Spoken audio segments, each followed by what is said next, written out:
Next now to that dramatic bridge collapse in the eastern U.S. city of Baltimore. The Francis Scott Key Bridge collapsed Tuesday after being struck by a cargo ship overnight. Several vehicles were sent plunging into the river below. Now, 2 people have been rescued so far, but at least 7 are still in the water after several vehicles fell in. France 24's Fraser Jackson is on site at that bridge collapse. He joins me now live from there. Fraser, what's the latest on this bridge collapse?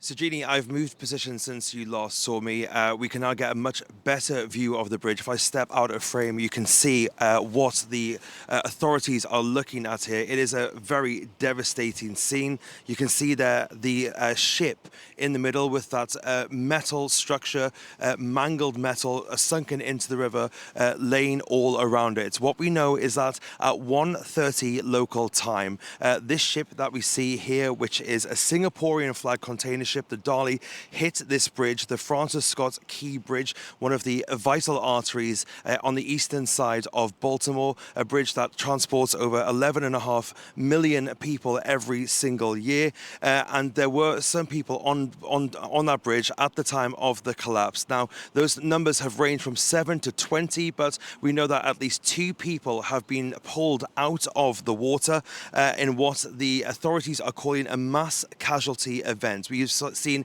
many different agencies involved here, including local FBI, and also the Coast Guard as well.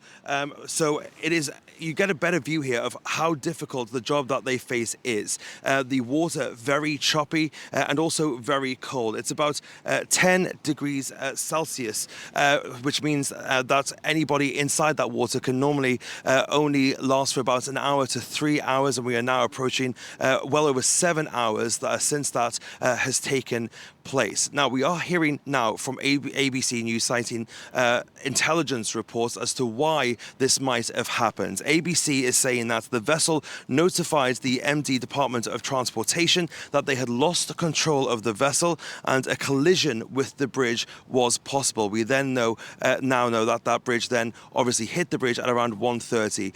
That seemingly backing up reports that we heard from the fire chief and the police chief here in Baltimore that said there was no terror motive. That was something that people were worried about in the early stages of the investigation. That has been ruled out also by the White House. Joe Biden is being kept a brief of this situation, and the White House saying that there was no nefarious intent, seemingly. But the search is continuing for those people still who could be in the water. We know that the Coast Guard have got underwater UAVs as well as sonar vehicles. They have found various cars inside the water, and they are continuing that search, trying to rescue anybody that may still be inside those vehicles.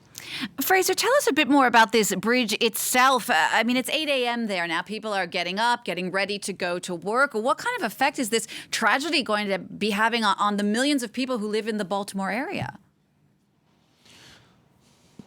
Well, people are obviously waking up to this horrific scene. We've spoken to numerous people, both near the scene and in this community that we're now in, who say that this bridge was one of the vital links for them. I was talking to one woman at a petrol station just down the road who said that her daughter was meant to be on that bridge around the time that it actually happened, but by some sheer fluke that she didn't actually end up being on that bridge at the time. So it really is something that is striking at the heart of the community here. We spoke to one man who said that he heard what sounded like an earthquake and thunder in the middle of the night, and it wasn't until he came down and saw all the flashing lights in the middle of the night that he found out what it was. So it really is a vital artery link for the people of Baltimore. Like I said, 11.5 million people cross this bridge every year, but also the water itself is extremely important. This is one of the most busy ports in the United States, especially on the eastern seaboard, and a lot of ships come up the Chesapeake Bay into Baltimore, and that now obviously not possible. There are now at least